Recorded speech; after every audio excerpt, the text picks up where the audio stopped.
Welcome to Lesson 6. Lesson 6 is all about dealing with widgets on your WordPress blog. And to explain it, I'm just going to go back over to the blog. I'm going to zoom out here just so you can see it a little bit better. Now, take a look over here on the right side. You'll see there's a search box. There's a place with all my recent posts. It's not populated yet, but you get the idea. Archives of all the months I've been writing, categories, and meta.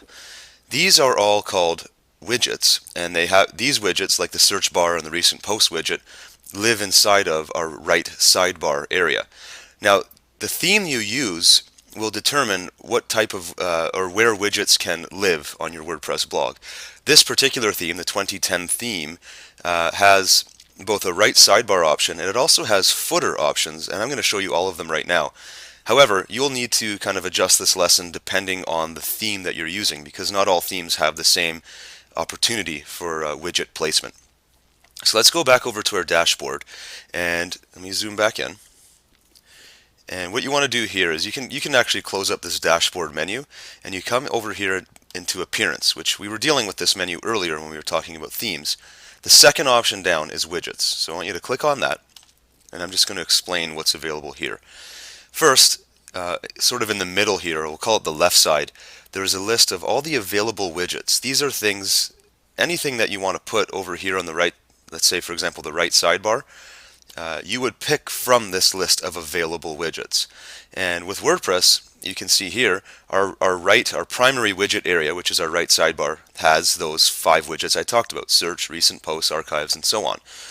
The person who designed this would have just dragged and dropped whatever widgets they wanted here. So, for example, I don't like having all this meta information here. My visitors don't care about this stuff. Or they might, but let's say they don't. I'm going to remove meta simply by dragging it off of the widget area, the sidebar, putting it back over into the available widgets area. If I go over to my blog in real time, if I hit refresh, you'll see the meta is now gone. So that's how you work with widgets. Now I'm going to explain a little bit further some of the options here. You see that we have these 4 defaults, but I might want to add something like in the future you might want to add HTML code. And a lot of people do list building where they'll ask visitors to fill in a name and an email address in exchange for a free ebook or something like that. The way you get those kind of things in there is using what's called a text widget, because then you'll have to paste website code in there. So let's put this text widget here at the bottom, and for now I'll just say list builder area. This is literally just for my own use down the road. But if I click save there, and I can close it as well, going back over to the blog, refreshing, you can see list builder area. When I have my autoresponder set up, I can literally paste HTML code into this particular window right here, and that code would be executed just like it would if you placed it on a regular website inside of the HTML tags. If you don't know what I'm talking about, this might be a little bit too advanced for brand new bloggers. Don't worry about it, but that's how widgets work. Let's take something a little bit more simple. Maybe we have a calendar and we want to be able to let our visitors pick from certain months or certain dates where information was published on our blog. If I drag and drop the calendar on the right sidebar and click save, again in real time we refresh the blog, you can see the calendar is now there, and it will automatically in blue highlight the days of each month where you published content to your blog. So it's kind of another option, another cool way for your visitors to see what stuff is available on their blog. Now to this point I've been dealing with the primary widget area, which in this case is the right sidebar. You'll see here there's some other areas where you can drag and drop widgets. You have secondary, we have first footer, second footer, third footer, fourth footer. And just for fun, I'm actually going to populate a number of widgets into the footer of this website. So let's start with the first footer widget area. You can see there's nothing there right now, but let's actually put in here a section for links, where we might want to link to some friends or businesses that we recommend, or maybe even other blogs that we happen to read. So we just need to go back up here and drop it in there. And there's some options here. You can show the link image, the link name. I'll just say the link name and click close. Now in this case we need to have a link in there, so you just use the links menu And well, we've already got some links, so let's actually go over to our WordPress blog, click refresh, and then we have to look at the bottom here. A footer has been added with what's called our blog role. This is the default name given to the links that you want to promote on your blog.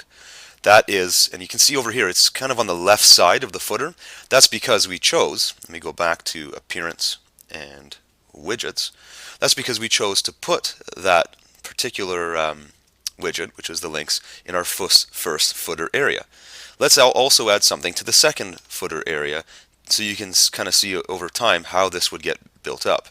In this case, let's pick, I'm just going to pick something random here. Well, let's try blog stats. I'm not even sure what this one is, to be honest, but that's the fun of doing this stuff. So we'll place it in the second footer area and save. Go back to the blog and refresh again. And blog stats, 0 hits. Okay, so it's just literally like a traffic counter. And we'll add something to the third widget area. Here, let's put a text widget, and we can just write our own little blurb about this blog. And we can do a little bio. This is a sample blog for teaching new WordPress users.